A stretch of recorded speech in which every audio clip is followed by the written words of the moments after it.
नमस्कार. महादेव कोळी या समाजातील मुलाचा बायोडाटा आहे. या मुलाची जन्मतारीख 1996, उंची 5 फूट 5 इंच, मुलगा दिसायला गोरा आहे, शिक्षण मेकॅनिकल इंजिनियर, नोकरी गव्हर्नमेंट नोकरी आहे, रेल्वेमध्ये परमनंट नोकरी आहे, कायमस्वरूपी नोकरीला आहे, मासिक वेतन 40,000 रुपये.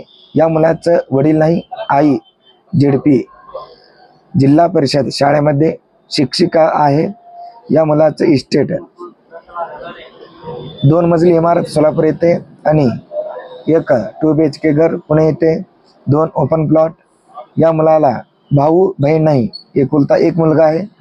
या मुलाला महादेव कोळी या समाजातील मुलगी पाहिजे. त्या मुलीचं शिक्षण कमीत कमी ग्रॅज्युएशन असायला पाहिजे. जर कोणी या स्थळाबद्दल इच्छुक असाल तर तुम्ही नक्की फोन करा. तुम्हाला या मुलाचा बायोडाटा मिळून जाईल. स्थळ आहे सोलापूर.